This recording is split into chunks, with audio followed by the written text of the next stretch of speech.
अस्सलाम वालेकुम नाजरीन, मैं हूं शहजाद सलीम। जट स्टूडियो की तरफ से मैं आपको नई वीडियो में खुश आमदीद कहता हूं। दोस्तों, आज मैं आपको सोलर पैनल के कनेक्शन करना बताऊंगा। दोस्तों, सोलर पैनल के कनेक्शन दो तरह से कर सकते हैं, एक सीरीज़ कनेक्शन, दूसरा पैरेलल कनेक्शन। दोस्तों, अगर आप मेरी वीडियो पूरी देख लेते हैं तो आपको किसी किस्म के सवाल करने की ज़रूरत नहीं पड़ेगी। आप अपने सोलर पैनल के कनेक्शन खुद कर सकते हैं। मज़ीद वीडियो देखने के लिए मेरे चैनल को सब्सक्राइब कर लें और वीडियो को लाइक करें ताकि आपको ऐसी इन्फॉर्मेटिव वीडियो मिलती रहें। चलो दोस्तों, बिना टाइम ज़ाया किए हुए वीडियो को स्टार्ट करते हैं।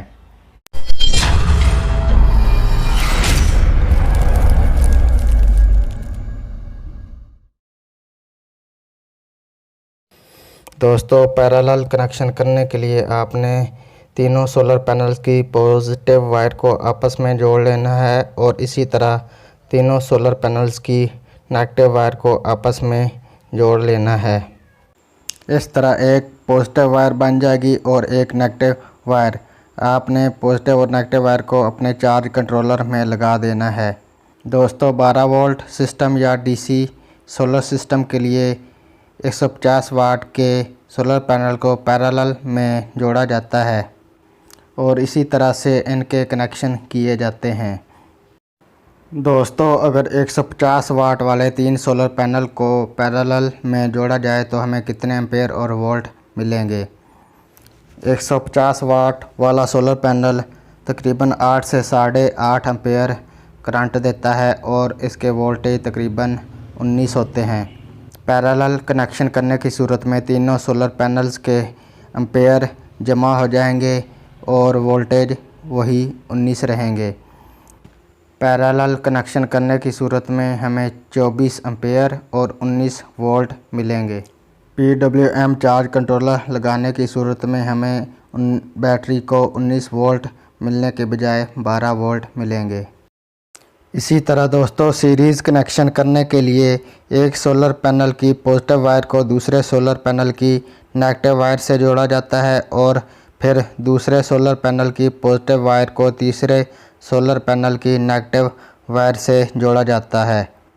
सीरीज़ कनेक्शन आमतौर पर 24 वोल्ट सिस्टम के लिए किए जाते हैं। अलबत्ता अगर आप MPPT चार्ज कंट्रोलर लगा लेते हैं तो आप 12 वोल्ट सिस्टम के साथ भी सीरीज़ कनेक्शन कर सकते हैं।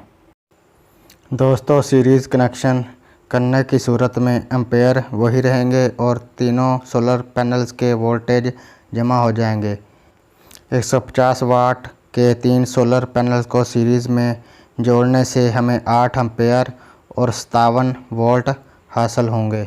और इसी तरह अगर 150 वाट के 4 सोलर पैनल्स को जोड़ा जाए तो हमें 8 एम्पेयर और 76 वोल्टेज हासिल होंगे, यानी 57 में 19 वोल्ट और जमा हो जाएंगे जो कि 76 बन जाएंगे। जैसे जैसे सोलर पैनल्स बढ़ाते जाएंगे इसके वोल्टेज बढ़ते जाएंगे और एम्पेयर वही रहेंगे। दोस्तों, आप कोई भी सोलर इन्वर्टर लगाते हैं तो आपको उसके MPPT चार्ज कंट्रोलर को मद्देनज़र रख कर सीरीज़ और पैरेलल में सोलर पैनल्स के कनेक्शन करना होते हैं। दोस्तों, आपको मेरी ये वीडियो पसंद आई होगी। अगर पसंद आई है तो चैनल को सब्सक्राइब और वीडियो को लाइक ज़रूर करें। मिलते हैं नेक्स्ट वीडियो में। अपना बहुत सा ख्याल रखिएगा। तब तक के लिए अल्लाह हाफिज़।